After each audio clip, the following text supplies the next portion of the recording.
Okey, seterusnya kami ingin bawa anda ke cerita Pagi Sabah bersama dengan rakan penyampai Wan Hizwan Ahmad yang akan berkongsi berkenaan sektor pelancongan di sekitar Sandakan. Silakan.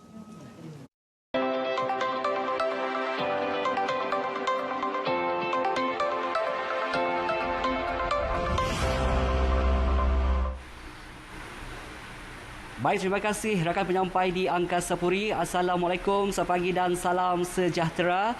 Cerita Pagi Sabah lintas langsung kali ini kami bawakan dari Sandakan Sabah, dan ketika ini saya berada di Taman Peringatan Sandakan yang merupakan salah sebuah lokasi tarikan pelancongan di Sandakan ini yang menjadi tumpuan pengunjung dan juga pelancong yang berkunjung ke daerah Sandakan ini oleh kerana sejarahnya yang tersendiri.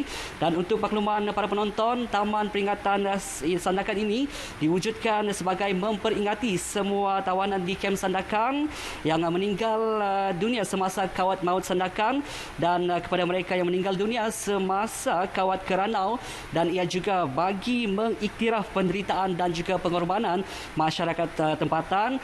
Dan seperti yang kita sedia maklum, kerajaan baru ini telah pun membenarkan sektor pelancongan untuk beroperasi semula selepas terjejas teruk akibat penularan pandemik COVID-19.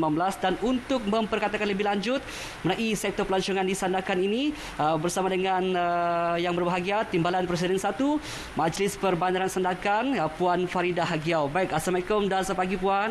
Waalaikumsalam, selamat pagi. Baik Puan, terima kasih sudah bersama kami pagi ini. Dan Puan, mungkin boleh terangkan dengan lebih lanjut mengenai sektor pelancongan di Sandakan ini Puan?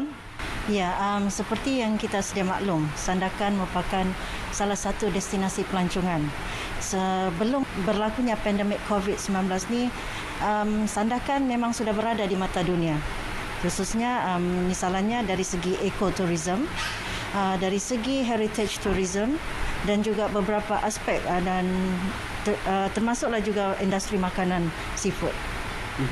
Baik Puan, bagaimana dan adakah pihak MPS mewujudkan pelan inisiatif untuk merancangkan semula sektor pelancongan di Sandakan ini selepas kerajaan membenarkan sektor pelancongan beroperasi semula Puan? Ya, Alhamdulillah, pengumuman baru-baru ni yang membenarkan industri pelancongan ini bergiat aktif kembali merupakan salah satu usaha yang sangat kita hargai. Terima kasih pada pihak kerajaan, dan ini merupakan satu usaha. Kita lihat sebenarnya pihak majlis telah dan sedang dalam usaha untuk membangkitkan semula industri pelancongan yang ada di Sandakan.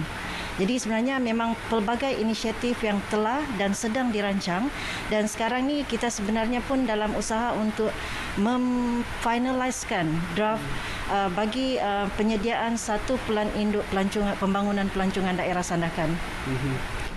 Baik Puan, dan sebagaimana yang kita ketahui, kebanyakan pusat-pusat pelancongan di Sandakan ini lebih menjurus kepada pelancong asing, dan ketika ini kerajaan mengutamakan pelancong domestik untuk merancangkan semula sektor pelancongan di negara ini. Dan untuk itu Puan, mungkin ada perancangan pihak MPS untuk menarik kedatangan pelancong domestik ke pusat-pusat ataupun tempat-tempat pelancongan yang menarik terdapat di daerah Sandakan ni Puan, silakan.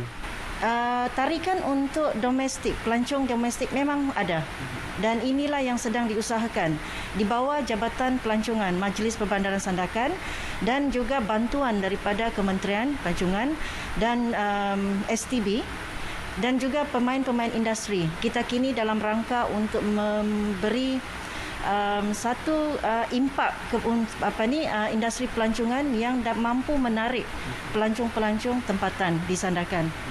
Banyak sebenarnya yang boleh kita ketengahkan dalam industri pelancongan yang berasaskan domestik ini. Baik Puan, dan yang terakhir ini mungkin ada harapan daripada pihak Puan untuk sektor pelancongan di Sandakan ni Puan. Ya.